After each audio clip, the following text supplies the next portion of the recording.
দিয়া institute of competitive এক্সামে তোমাদেরকে স্বাগত।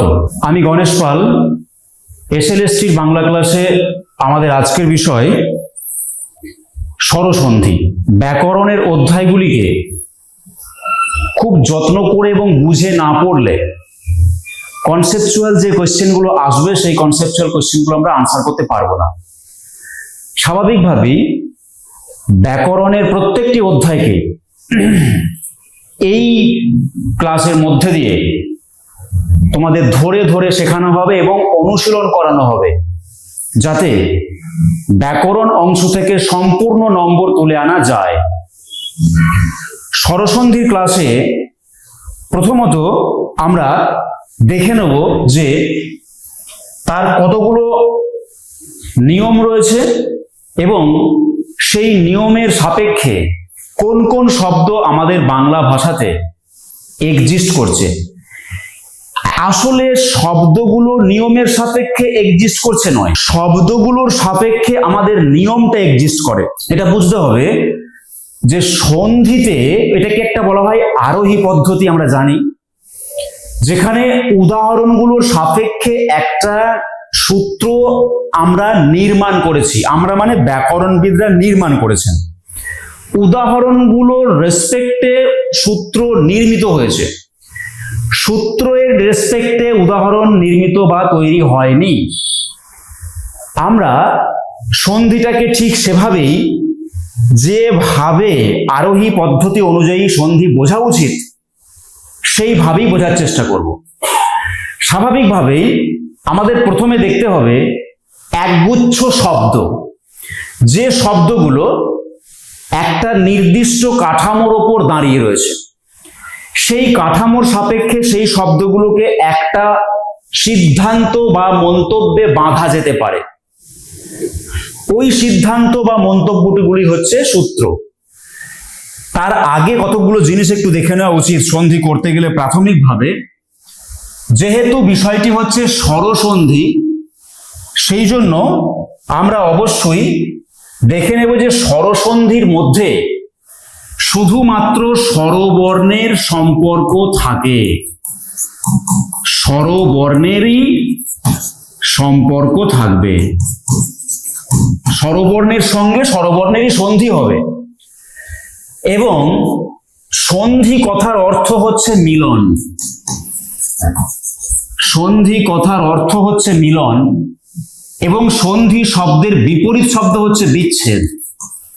আমাদের যে চ্যাপ্টারটা বলা হয় সন্ধি বিচ্ছেদ, আমরা আসলে কোনো মিলিত হওয়া শব্দকে বিচ্ছেদ করি, কিংবা কোনো বিচ্ছিন্ন শব্দ বিচ্ছেদ করে দেওয়া আছে তাকে মিলিত হওয়ায় অর্থাৎ সন্ধিবদ্ধ করি। স্বরসন্ধির ক্ষেত্রে অবশ্যই স্বরবর্ণগুলিকে প্রয়োজন, আর কোনো বর্ণের প্রয়োজন নেই। অর্থাৎ যে দুটো বর্ণ মিলবে সে দুটো বর্ণ অবশ্যই হবে স্বরবর্ণ। এবার স্বরবর্ণের কিছু চারিত্রিক বৈশিষ্ট্য বা চারিত্রিক পরিচয় দিয়েছি আমরা। কতকগুলোকে বলা হয় হ্রস্ব স্বরবর্ণ, কতকগুলোকে বলা হয় দীর্ঘ স্বরবর্ণ। হ্রস্ব স্বরবর্ণ মানে আমরা খেয়াল করব যে যে সমস্ত স্বরবর্ণগুলো কম সময়ে উচ্চারিত হয়, হ্রস্ব মানে কম। আর যে সমস্ত স্বরবর্ণগুলো উচ্চারণে একটু বেশি সময় লাগে তাকে বলছি দীর্ঘ স্বরবর্ণ। তো এরা দুজনই কিন্তু সন্ধিতে আমাদের প্রয়োজন হবে। কিন্তু যদি দুটো সংখ্যাকে আমরা মিলিয়ে দিই, 4-এর সঙ্গে 4কে মিলিয়ে দিই, তাহলে আমরা 8 পাই। অতএব দুটো বর্ণকে যদি আমরা মিলিয়ে দিই তাহলেও কিন্তু আমরা একটা বৃদ্ধি হয়ে যাওয়া মানে বড় হয়ে যাওয়া একটা বর্ণকে পাবো। অর্থাৎ দীর্ঘ স্বরবর্ণগুলো সন্ধিতে আমরা পেতে পারি। এখানে আমাদের দীর্ঘ স্বর বলে পরিচিত, সেগুলো কি আমরা সন্ধির ফলে পেতে পারি। এখন 8 সংখ্যাটি আসার জন্য একটি কি উপায় হতে পারে? তা নয়। 8 সংখ্যাটির জন্য 5-এর সঙ্গে 3 হতে পারে, 8 সংখ্যাটির জন্য 6-এর সঙ্গে 2 হতে পারে, 8 সংখ্যাটির জন্য 7-এর সঙ্গে 1 হতে পারে। বিবিধ উপায়ে 8 সংখ্যাটি আসতে পারে।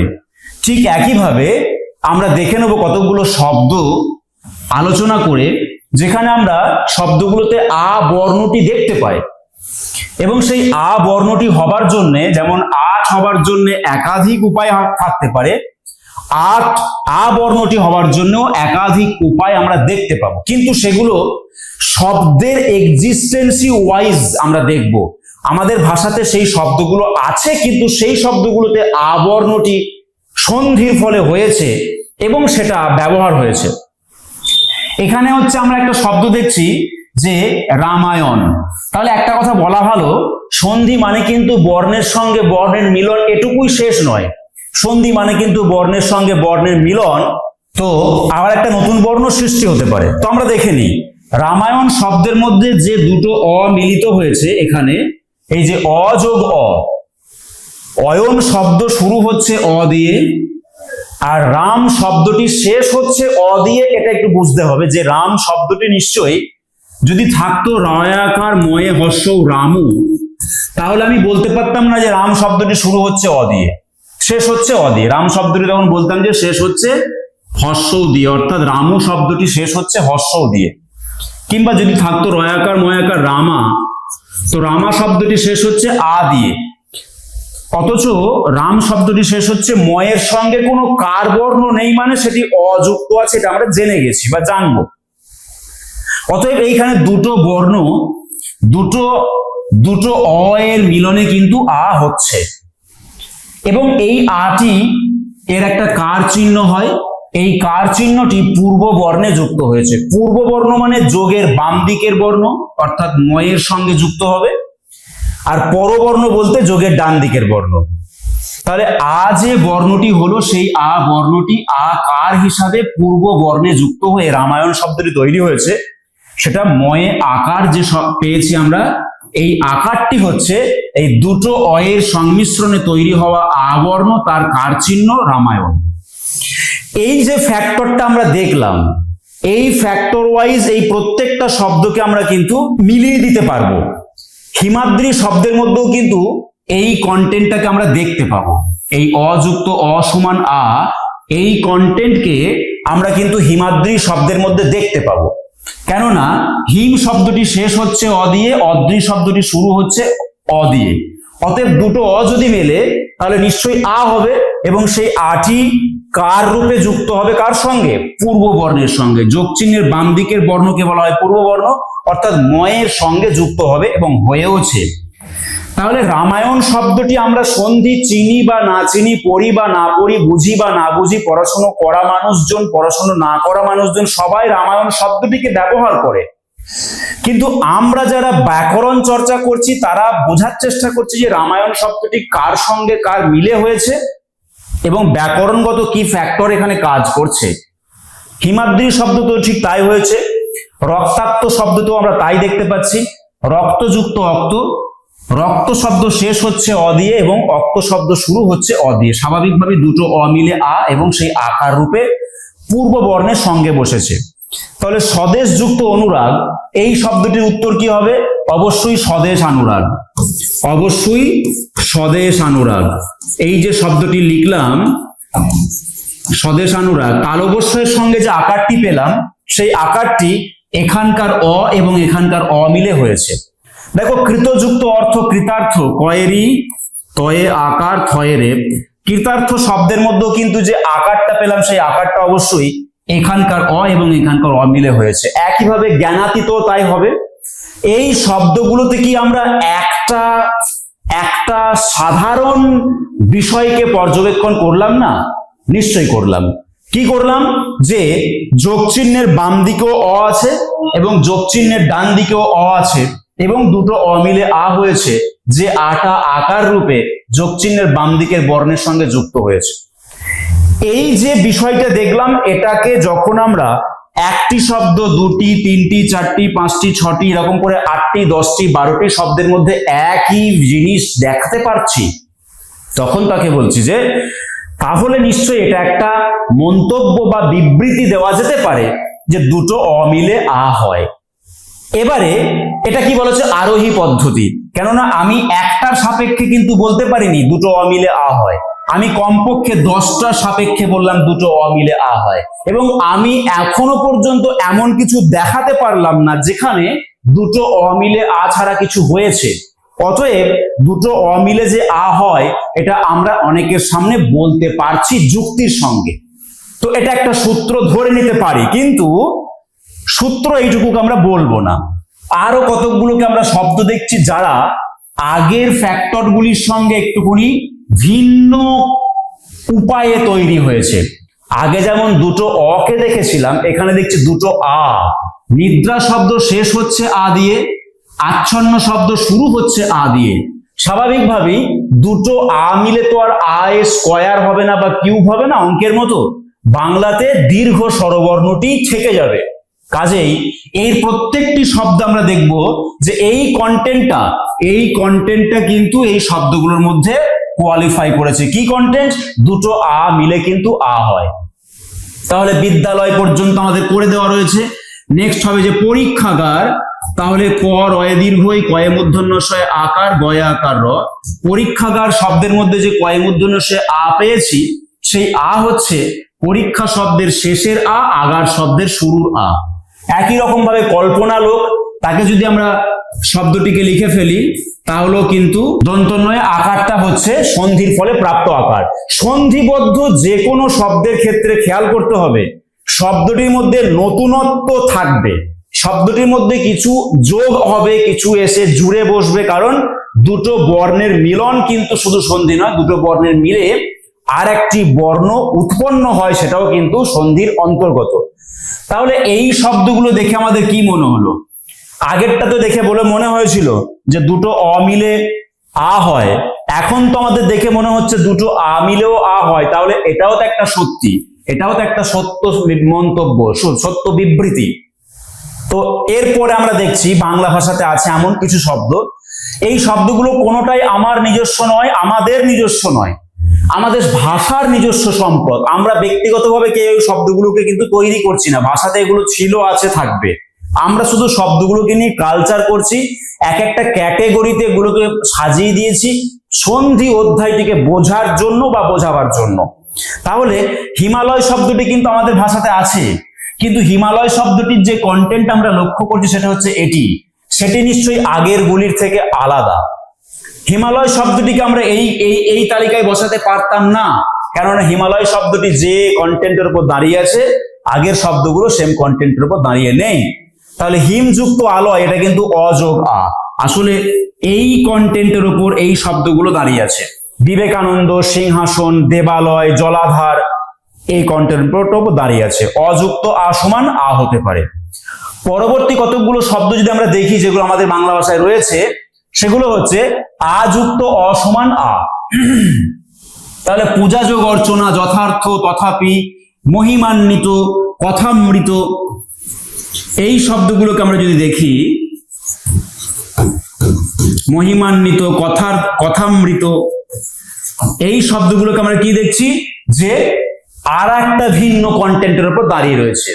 তাহলে চারটে আমরা এখানে গ্রুপ পেলাম, চারটে গ্রুপে শব্দ পেলাম, যে শব্দগুলো আমাদের ভাষাতে আছে সেই শব্দগুলোকে আমরা চারটে গ্রুপে যে সাজালাম তার কারণ হচ্ছে এক একটা গ্রুপের মধ্যে এক একটা সিমিলারিটি রয়েছে, আর একটির সঙ্গে একটি কিছুটা হলেও পার্থক্য রয়েছে। সাদৃশ্যটা কি? সাদৃশ্যটা হচ্ছে প্রত্যেকটি ক্ষেত্রে আমরা আকারকে পেয়েছি, অর্থাৎ আমরা বলেছি যে স্বরসন্ধি মানেই এই দীর্ঘ স্বরগুলো, অর্থাৎ এই আকারটা হবে। কিন্তু এই আকারটা হবার জন্য পদ্ধতি কটা? চারটে পদ্ধতিকে খুঁজে পাওয়া গেল এখানে, চারটে পদ্ধতিকে খুঁজে পাওয়া গেল। এই চারটে পদ্ধতিকে আমরা যদি একসঙ্গে করি, একসঙ্গে একটা মন্তব্যের উপর দাঁড় করায়, তাহলে এটা দাঁড়ায় যে যোগের বাঁ দিকে, অর্থাৎ যোগ চিহ্নের বাঁ দিকে অ কিংবা আ যদি থাকে কোনো শব্দের মধ্যে, এবং যোগ চিহ্নের ডান দিকেও যদি অ কিংবা আ থাকে, তাহলে এদের মিল হতে গেলে এরা যেভাবেই মিলুক না কেন আই হবে। এই কথাটাকে কিন্তু একটা সূত্রের আকারে বলা হয়ে থাকে যে অ কিংবা আয়ের পরে অ কিংবা আ থাকলে উভয় মিলে আ হয়। তো এই সূত্রটা আমরা কখনো প্রথমে মনে রেখে বা মুখস্থ করে সন্ধিকে বুঝবো বা বোঝাবার চেষ্টা করব না।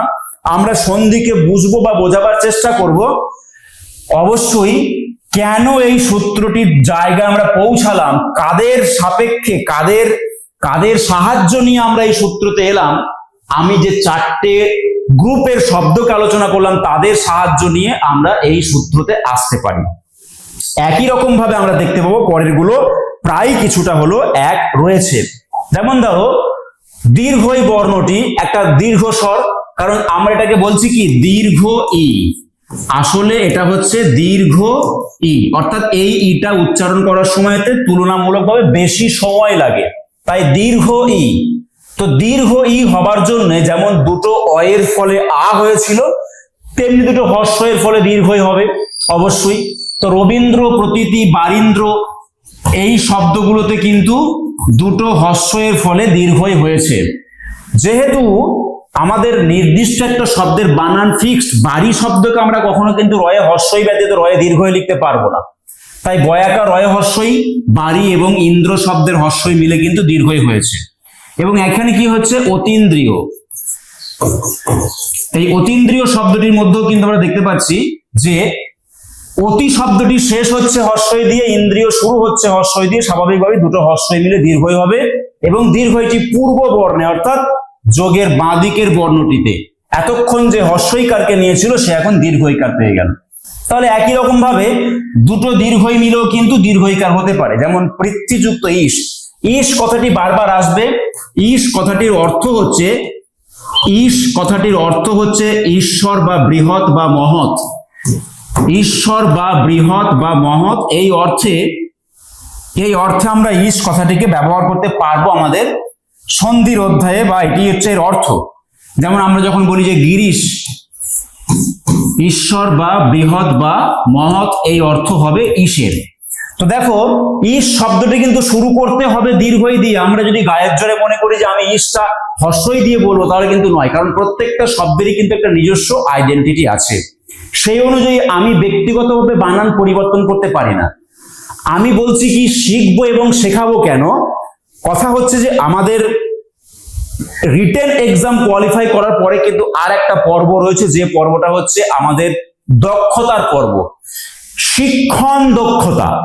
এই শিক্ষণ দক্ষতায় কিন্তু আপাতত 5 নম্বর আমাদের পড়ানোর জন্য রয়েছে, আর 5 নম্বর মৌখিক প্রশ্ন উত্তরের জন্য রয়েছে আপাতত। নতুন বিজ্ঞাপনে সেটি আবার কি দাঁড়ায় দেখা যাবে। তো আমাদেরকে পড়াতে হবেই, যেহেতু পড়াতে হবে, এই টপিকটা যদি আমরা চুজ করি তাহলে নিশ্চিতভাবে একটা ইউনিক মেথড যদি আমরা না দিতে পারি, তাহলে ওই 5 থেকে 5 নম্বর কিন্তু গেইন করা যাবে না। তো পড়াতে কিভাবে হবে, ব্যাকরণের অধ্যায়, কবিতার অধ্যায়, সেগুলো এই সমস্ত ক্লাসগুলো করলেই কিন্তু কিভাবে পড়াতে হবে ব্যাপারটি বারবারই আমরা সেটা বলে দেব যে এভাবে পড়াতে হবে। তো অতীন্দ্রিয়, আচ্ছা, ঈশ শব্দের মানে হচ্ছে বৃহৎ মহৎ, আর পৃথ্বী শব্দের মানে হচ্ছে পৃথিবী। তাহলে এইভাবেই কিন্তু পৃথ্বীশ, সতীশ এবং শচীশ এই শব্দগুলো সবই দীর্ঘইকার হবে, এবং দীর্ঘইকারগুলো পূর্ব বর্ণে যুক্ত হবে। পূর্ব বর্ণে তো অলরেডি দীর্ঘই আছে, তার আবার যুক্ত হবার কি আছে, এই প্রশ্নটা আমাদের মধ্যে আসতে পারে। কিন্তু পূর্ব বর্ণের দীর্ঘইটি আছে, এটাকে আমরা নিয়ে নিলাম, এবং ঈশ শব্দের দীর্ঘইটিকেও নিয়ে নিলাম। দুটোকে নিয়ে নেওয়ার পরে কিন্তু পুনরায় একটা দীর্ঘই হয়েছে। আমি সেই দীর্ঘইটার কথা বলছি, যেটা আছে সেটা নয়, যেটা আছে সেটা কন্টেন্ট হিসাবে কাজ করেছে, তাকে আমরা ওখান থেকে বার করে নিয়েছি, তারপরে আবার সে নতুন করে তৈরি করেছে, সেটা হচ্ছে এই দীর্ঘইটি। তাহলে সতীশ শব্দ দন্তস্ব তয় দীর্ঘই তালব্যস্য, শচীশ শব্দ তালব্যস্য চয় দীর্ঘই তালব্যস্য। দুটো ক্যাটাগরির মধ্যে পার্থক্যটা প্রথম বুঝবো, দুটো হর্ষই মিলে দীর্ঘই, দুটো দীর্ঘই মিলে দীর্ঘই। নেক্সট কতগুলো শব্দ বাংলা ভাষায় আছে দেখে নাও, যেগুলো আমাদের ভাষাতে আমরা নিজেরাই চর্চা করি। গিরিশ শব্দটা গিরিযুক্ত ঈশ, গিরি মানে পর্বত, আর ঈশ মানে বললাম কি বৃহৎ। তাহলে এই গিরিশ শব্দের মানে কি হবে, এই গিরিশ শব্দের মানে হবে পর্বতের মধ্যে বড়, তার মানে হিমালয়। আমরা জানি সমচ্চারিত ভিন্নার্থক শব্দতে আরো একটা গিরিশ থাকতে পারে, যেটা গয়ে হর্ষই রয়ে হর্ষই তালব্যস্য। যদি এটা গয়ে হর্ষই রয়ে হর্ষই তালব্যস্য হয়, এই শব্দটি কিন্তু সন্ধিবদ্ধ শব্দ নয়, এটি সমাসবদ্ধ শব্দ। এখানে তালব্যস্য মানে শয়ন করা, এখানে তালব্যস্য শব্দের মানে বর্ণটি মানে হবে শয়ন করা। অতএব গিরিতে শয়ন করে যে উপপদ তৎপুরুষ সমাস, স্বাভাবিকভাবেই এই গিরিশ শব্দের মানে হচ্ছে শিব বা মহাদেব, কারণ গিরিতে শয়ন করে যে, তার মানে এটি। কিন্তু এটি হচ্ছে গিরি এবং ঈশ, পর্বত এবং বড়, কাজে এই গিরিশ মানে হিমালয়। যেহেতু শব্দটির মধ্যে দীর্ঘ স্বর আছে, আমরা বুঝতে পেরে যাবো যে এটি সন্ধিবদ্ধ শব্দ। আর এটির মধ্যে কিন্তু দীর্ঘ স্বর নেই, হর্ষ স্বর আছে, কাজে এটা সন্ধিবদ্ধ শব্দ নয়, কিন্তু এটি সমাসবদ্ধ শব্দ। এটা হচ্ছে তালব্যস্য বর্ণটির মানেই কিন্তু শয়ন। আচ্ছা, তাহলে এখানকার যে শব্দগুলো রয়েছে গিরিযুক্ত ইস বা পরিযুক্ত ইক্ষা, এই কন্টেন্টের উপর দাঁড়িয়ে রয়েছে শব্দগুলিকে দেখলে আমরা বুঝতে পারবো। পরীক্ষা, ক্ষিতীশ, পরীক্ষক, অবশ্যই হর্ষই যোগ দীর্ঘই এই কন্টেন্টের উপর দাঁড়িয়ে আছে। হর্ষই যোগ দীর্ঘই, এবং তার ফলে দীর্ঘই হয়েছে। দীর্ঘইটি কিন্তু পূর্ব বর্ণে যুক্ত হয়েছে। পূর্ব বর্ণ বলতে র, পূর্ব বর্ণ বলতে এখানেও র, এখানে পূর্ব বর্ণ মানে ত, ইত্যাদি ইত্যাদি। এই গ্রুপটির সঙ্গে এই গ্রুপটি পার্থক্য রয়েছে। এটা ঠিক রিভার্সটা হচ্ছে এটা, যেটা আমরা দেখতে পাচ্ছি দীর্ঘই যোগ হর্ষই। সুধী শব্দের বানান তো অবশ্যই দীর্ঘই। সুধী, সুন্দর, বুদ্ধি যার, বৃথায় সাধনা ধীমান। তো ধীমান শব্দের মানে হচ্ছে বুদ্ধিমান, তো ধী হচ্ছে বুদ্ধি। তাহলে সুধী যুক্ত ইন্দ্র, সুধীন্দ্র শব্দটির মধ্যে শব্দটি শুরু হচ্ছে হর্ষই দিয়ে ইন্দ্র, আর সুধী শেষ হচ্ছে দীর্ঘই দিয়ে। তাহলে এই হর্ষই যোগ দীর্ঘই, এদের মধ্যে যে দীর্ঘই হয়েছে এবং সেই দীর্ঘইটি পূর্ব বর্ণে যুক্ত হয়েছে। পূর্ব বর্ণে দীর্ঘই ছিল, কিন্তু প্রশ্ন হচ্ছে এই দীর্ঘ এখান থেকে বার করা হয়েছে এবং এই হর্ষইকে এখান থেকে বার করা হয়েছে। এদের দুজনের পুনরায় একটা মিলনের ফলে একটা দীর্ঘই পেতে পারি, সেটি কিন্তু এখানে দেখতে পাচ্ছি। সতীন্দ্রর মধ্যেও ঠিক তাই। রথীন্দ্র, র থয়ে দীর্ঘই দন্তন্বয়ে দয়ে র ফলা, এটা হচ্ছে রথীন্দ্র শব্দের শব্দটি হবে রথীন্দ্র। এবং যোগীন্দ্র ঠিক তাই, অন্তস্থয় জয়কার গয়ে দীর্ঘই দন্তন্বয়ে দয়ে র ফলা। তাহলে অ আ যেভাবে আমরা পেয়েছিলাম হর্ষই দীর্ঘইকে সেভাবে আমরা যদি সাজিয়ে দেখি, আমাদের ভাষাতে কিন্তু চারটে টাইপের শব্দকে আমরা দেখতে পাচ্ছি, চারটে ধরনের শব্দ, যারা দুটো হর্ষই মিলে হয়, যারা দুটো দীর্ঘই মিলে হয়, আবার কেউ কেউ দেখতে পাই যে হর্ষই দীর্ঘই মিলে হয়েছে, আবার কেউ কেউ দীর্ঘই হর্ষই মিলে হয়েছে। এর ফলে দীর্ঘইকার সংক্রান্ত শব্দগুলোকে দেখা যায় এবং এদেরকে আমরা একসঙ্গে চারটে ফর্মুলা বা সূত্র না বলে একটা সূত্র বলি। কি তারা? হর্ষই বা দীর্ঘই যদি হর্ষই বা দীর্ঘের সঙ্গে মেলে তাহলে তারা অবশ্যই দীর্ঘই হবে, অন্য কিছু হবার সুযোগ নেই। এটাই সূত্র। এই কথাটা কি একটু গুছিয়ে বলা হয়েছে সূত্র হিসাবে। নেক্সট দেখো, পরবর্তী শব্দ বা বর্ণটি হচ্ছে দীর্ঘৌকার। দীর্ঘ শব্দটির মধ্যে দুটো হর্ষ মিলে থাকবে ঠিক একই রকম ভাবে। অ আয়ের যে কন্টেন্ট গুলো ছিল ঠিক একই রকম ভাবে। তাহলে কটূক্তি, মরুদ্যান, মৃত্যুত্তীর্ণ, ভানুদয়, আমরা শুধুমাত্র এখন দেখে নেব যে এই শব্দগুলো এই কন্টেন্টটাকে কোয়ালিফাই করলো কিনা, এই শব্দগুলো, এবং প্রত্যেকটা করেছে দেখছি। দুটো হর্ষ মিলে দীর্ঘকার, অবশ্যই যোগের বাঁ দিকে হর্ষ আছে, ডান দিকে হর্ষ রয়েছে, প্রত্যেকটাই তাই রয়েছে। অতএব আমাদের সন্ধিবদ্ধ শব্দে গিয়ে পূর্ব বর্ণে অবশ্যই দীর্ঘকার হবে। পূর্ব বর্ণে অবশ্যই দীর্ঘকার হবে। মৃত্যুর তীর্ণ, ভানুদয় বানানটিতে কিন্তু ভয়া আকার, দন্তন্বয়ে দীর্ঘ, দ অন্তস্থ, ভানুদয় হবে। কেননা এই হর্ষ এবং এই হর্ষ মিলে অবশ্যই দীর্ঘকার হয়, দীর্ঘকার পূর্ব বর্ণে যুক্ত হয়েছে।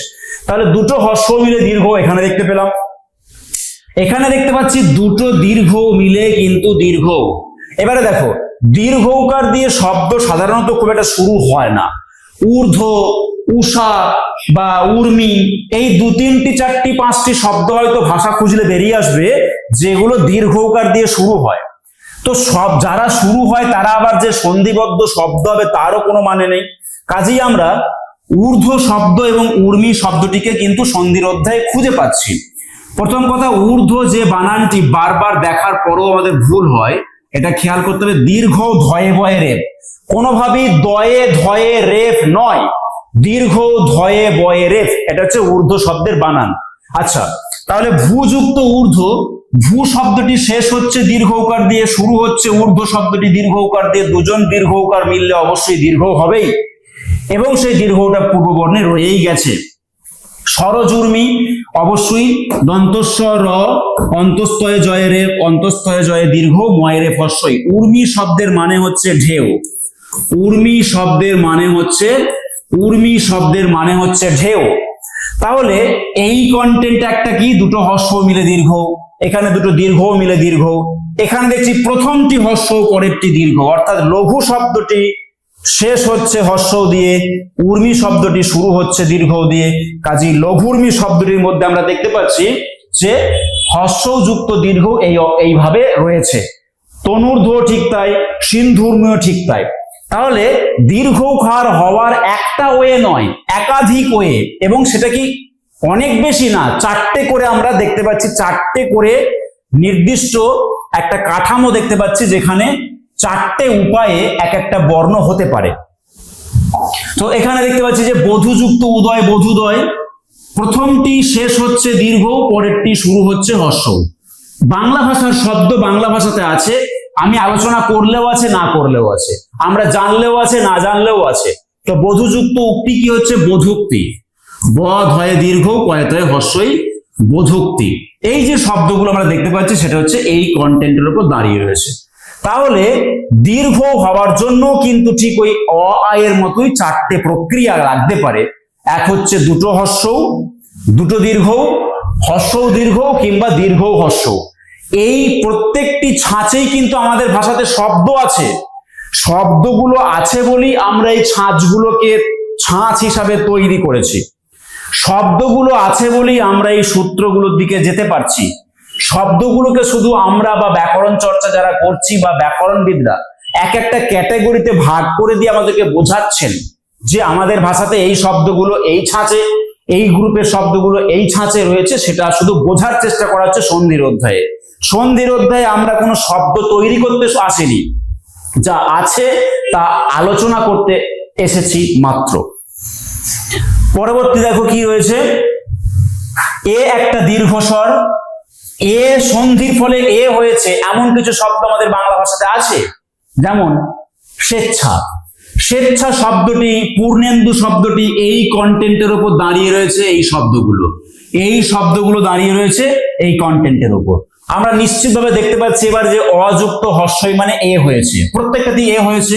তাহলে বলেন্দ্র, ব লয়ে একার দন্তন্বয়ে দয়ে র ফলা বলেন্দ্র। শুভেচ্ছা তালবস্যে হর্ষ ভয়ে একার চয়ে ছয়ে আকার শুভেচ্ছা। হ্যাঁ, নরেন্দ্র দন্তন্য রয়ে একার দন্তন্বয়ে দয়ে র ফলা নরেন্দ্র। অর্থাৎ অয়ের সঙ্গে হর্ষই মিলে যে এ হয়, এটা আমি বলবো বা আমি বলে দিলে কেউ মানবে বা ব্যাকরণ বলে দিলে মানবো তা নয়।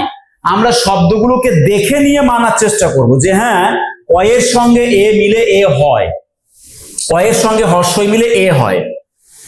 একাধিকভাবে অন্যথায় দেখছি আমরা যে অয়ের সঙ্গে দীর্ঘই হলেও কিন্তু এ হতে পারে।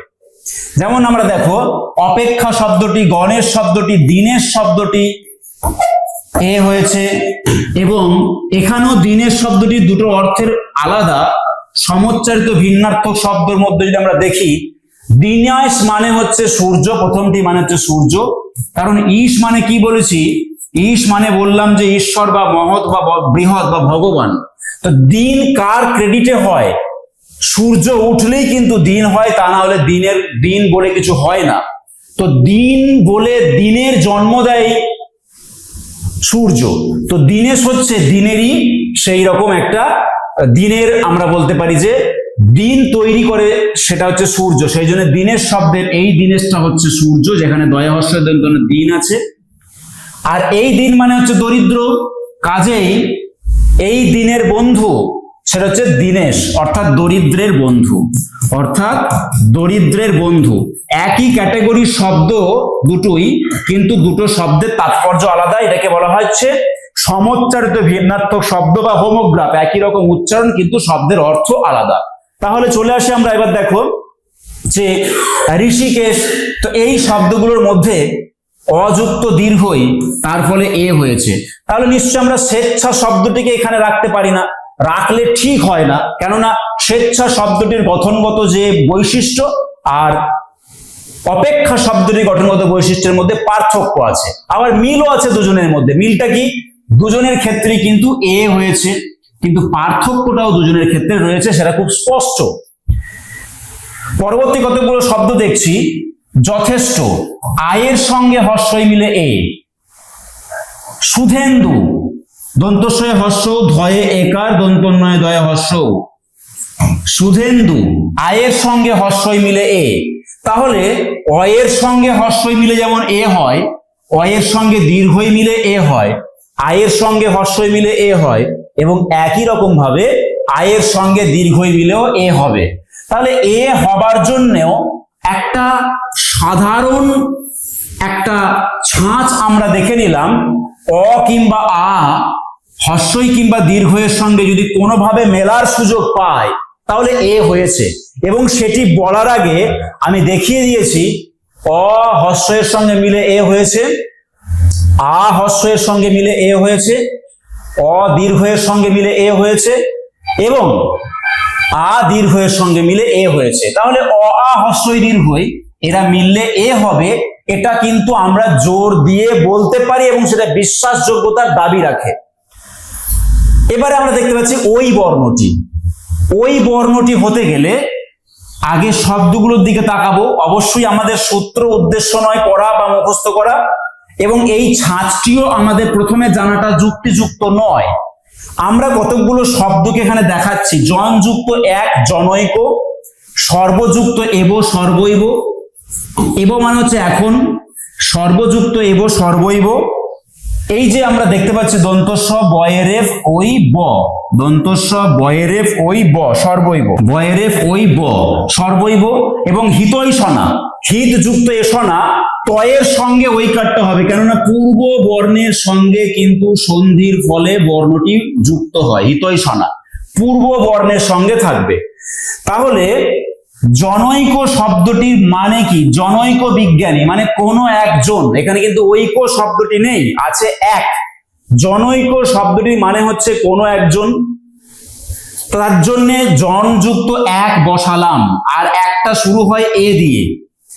তাহলে এই শব্দগুলো কি দেখতে পাচ্ছি আমরা? খুব স্পষ্টতই দেখতে পাচ্ছি অযুক্ত এর ফলে ওই হয়েছে।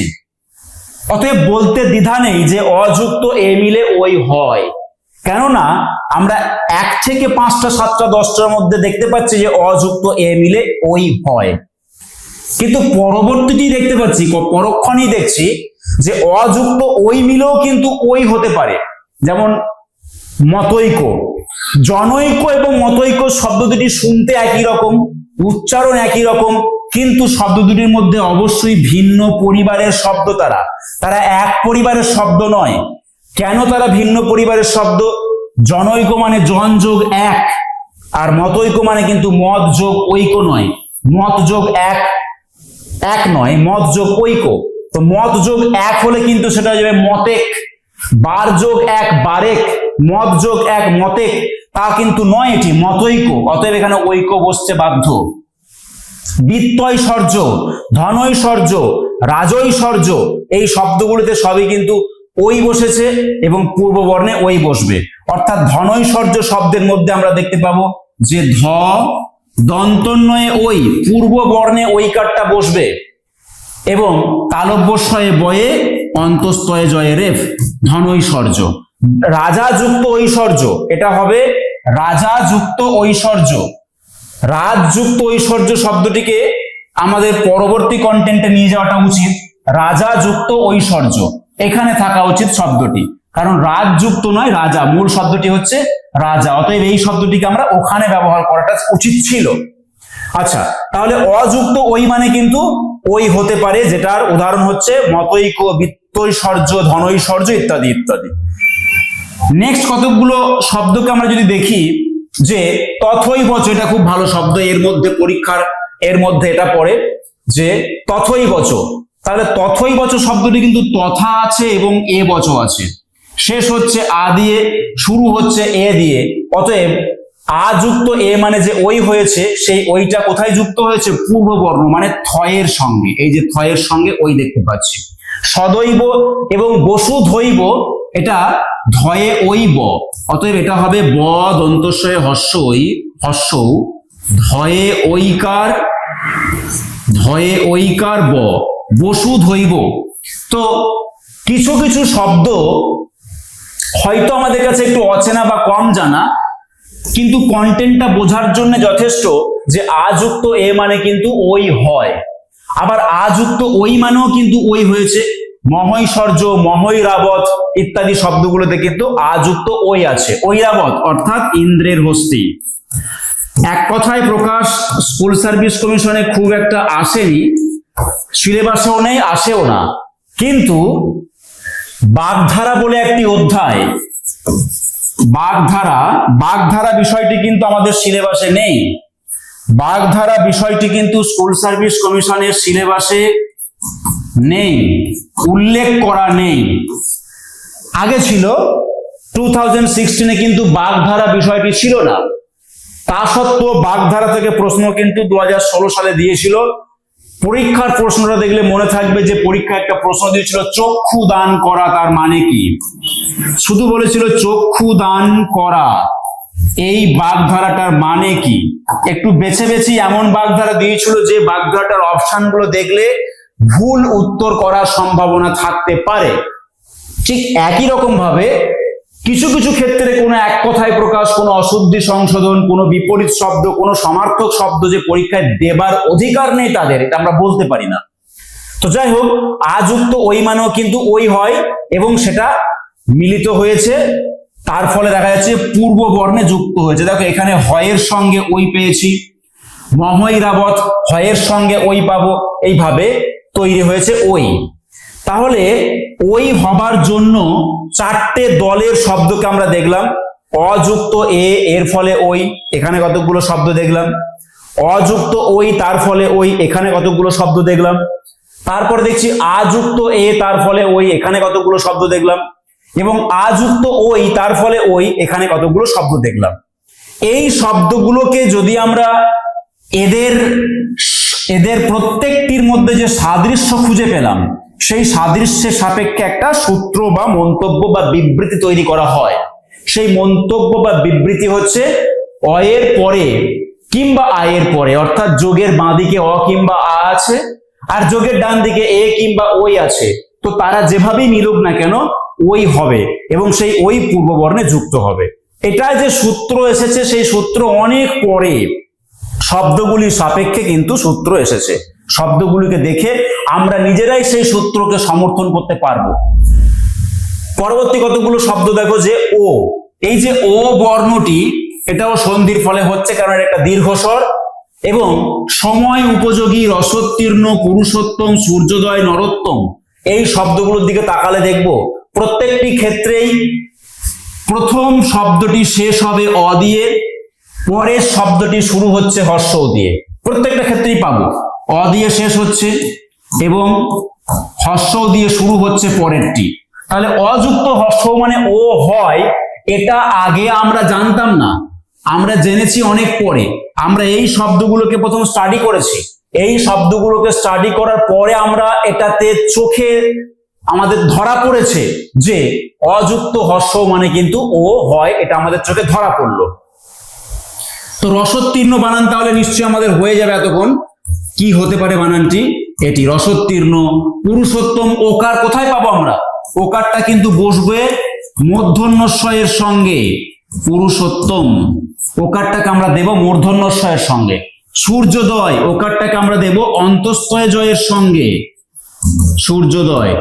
নরোত্তম ওকারটাকে দেব আমরা রয়ের সঙ্গে, রয়ের সঙ্গে, কারণ পূর্ব বর্ণে আমাদের পড়ে যায় হচ্ছে সন্ধির ফলে প্রাপ্ত যে বর্ণটি, সেটি পূর্ব বর্ণে যুক্ত হয় কার চিহ্ন হিসাবে। তাহলে অ এর সঙ্গে হর্ষ মিলে ওকার হয়, আমরা দেখতে পেলাম।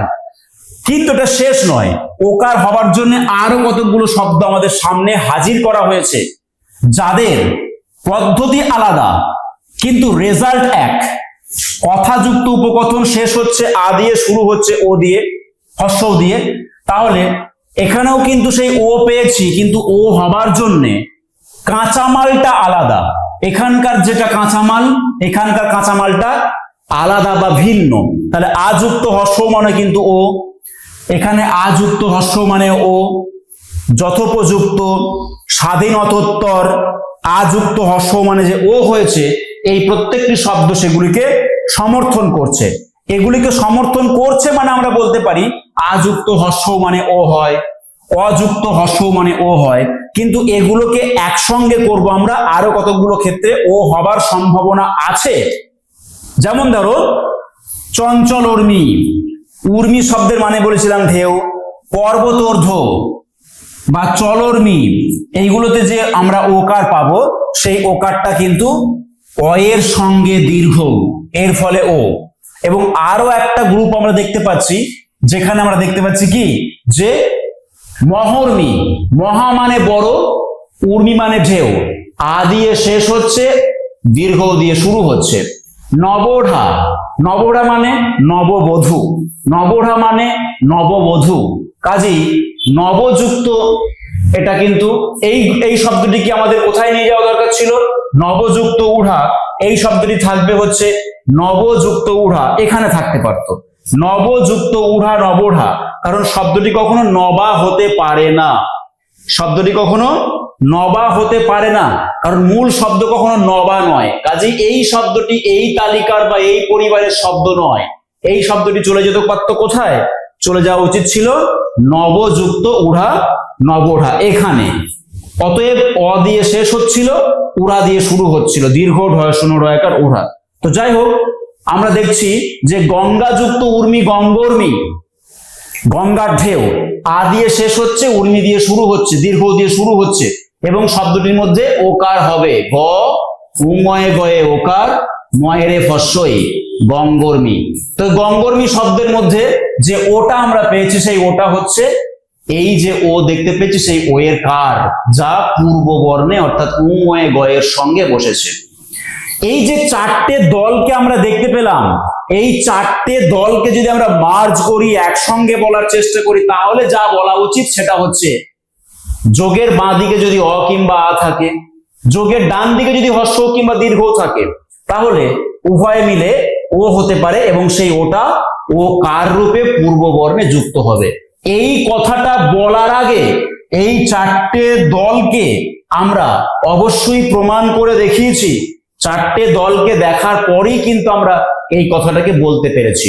তাহলে সূত্র কখনো আগে আমরা আলোচনা করব না, শব্দের দলগুলোকে আলোচনা করব, এই শব্দগুলো যে কথাটা বলছে, এই শব্দগুলো যে কথা বলছে সেই কথাটাই কিন্তু সূত্র। আমাদের সূত্রটা হচ্ছে এই শব্দগুলো যে কথা বলছে। নেক্সট দেখো যে ও এর পর কিন্তু ও হতে পারে। বনযুক্ত ঔষধি, ঔষধি জিনিসটা কি? যে গাছ একবার ফল দিয়ে মারা যায়, একে বলা হয় ঔষধি। তো বনৌষধি, জলৌকা মানে হচ্ছে জোঁক। তাহলে এই দুটো শব্দের মধ্যে আমরা দেখতে পাই কি কন্টেন্ট? অযুক্ত ও, এই কন্টেন্টে কিন্তু ও হয়েছে। কিন্তু ও হবার জন্য ডিফারেন্ট একটা ওয়ে রয়েছে, আরো দুটো শব্দ আছে যারা কিন্তু এইভাবে হয়নি। কি হচ্ছে? অমৃত ঔষধ, ঔষধ শব্দটা শুরু হচ্ছে কিন্তু ও দিয়ে, অমৃত শব্দ শেষ হচ্ছে অ দিয়ে। অতএব অমৃত ঔষধ শব্দটি বনৌষধি শব্দের সঙ্গে এক পরিবারের শব্দ নয় বলেই ধরা উচিত, কেননা দুটো শব্দের গঠনগত বৈশিষ্ট্য, তাদের গঠনগত যে কাঁচামাল সেগুলো আলাদা। আবার গঙ্গাযুক্ত ওঘ, ওঘ মানেও কিন্তু ঢেউ, ওঘ মানেও কিন্তু ঢেউ, যেমন উর্মি শব্দের মানে ঢেউ বললাম, ওঘ শব্দের মানেও হচ্ছে ঢেউ। তাহলে গঙ্গৌঘ, ঔকারটা কোথায় পেয়েছি আমরা? পূর্ব বর্ণে যুক্ত করেছি, গঙ্গাযুক্ত ওঘ গঙ্গৌঘ। মহাযুক্ত ঔষধি, মহৌষধি, হয়ের সঙ্গে আমরা ওকারটাকে নিশ্চয়ই পাবো, সন্ধিবদ্ধ শব্দে গিয়ে হয়ের সঙ্গে ওকার পেয়েছি। তাহলে ও হবার জন্যে যে তিনটি বা চারটি আমরা পদ্ধতি দেখতে পাচ্ছি আমাদের ভাষাতে এক্সিস্ট করছে, সেই পদ্ধতিগুলোর মধ্যে একটা হচ্ছে অ এবং ও এর ফলে, দ্বিতীয়টা হচ্ছে অ এবং ও এর ফলে, তৃতীয়টা হচ্ছে আ এবং ও এর ফলে, চতুর্থ হচ্ছে আ এবং ও এর ফলে। এখন ও দিয়ে খুব বেশি শব্দ হয় না, শুরু হয় না, সেই জন্য উদাহরণগুলোতেও শব্দ সংখ্যা কমে গেছে। বই খুললেও আমরা পাবো না, ভাষা তন্ন খুঁজলেও আমরা পাবো না, কারণ ও দিয়ে খুব বেশি শব্দ বা ও দিয়ে খুব বেশি শব্দ কিন্তু নেই ভাষাতে। যত অকার আকার হর্ষই দীর্ঘইকার দিয়ে যত বেশি আছে, ও দিয়ে অত শব্দ আমরা খুঁজে পেতে পাবো না। স্বাভাবিকভাবেই বইয়েতেও কিন্তু শব্দের সংখ্যা কম, কিন্তু আছে, কাজেই আমাদের বুঝতে অসুবিধা হবে না যে ঔ হতে গেলে এই 4টে উপায় তৈরি হতে পারে ঔ শব্দটি, এবং সেগুলো হয়েছে, হতে পারে না, হয়েছে, ভাষাতে আছে। যেটা আছে তাকেই আমরা যুক্তি সহকারে বলছি যে, যেটা আছে তাকেই আমরা যুক্তি সহকারে বলছি যে অ কিংবা আয়ের পরে ও কিংবা ঔ থাকলে উভয় মিলেই কিন্তু ঔ হবে, এবং সেই ঔটি পূর্ব বর্ণে যুক্ত হবে। তাহলে স্বরসন্ধির যে প্রথম 7টি আমরা নিয়ম আলোচনা করলাম, এই 7টি নিয়মে স্বরবর্ণের মধ্যে যে দীর্ঘ স্বরগুলো রয়েছে সেই স্বরগুলো কিভাবে তৈরি হয়েছে এবং কেন সন্ধি একটা আরোহী পদ্ধতি, কেন আমরা উদাহরণ থেকে সূত্রের দিকে যেতে পারি, সেটা নিশ্চয়ই বুঝতে পারলাম। পরবর্তী ক্লাসে তোমরা স্বরসন্ধির বাকি অংশটুকু অবশ্যই দেখে নেবে, তাহলে কিন্তু সন্ধির অধ্যায়টি সম্পূর্ণভাবে তোমাদের কাছে পরিষ্কার হয়ে যাবে। তো আজকে এ পর্যন্তই, দেখা হচ্ছে পরের ভিডিওতে। ততক্ষণের জন্য ধন্যবাদ।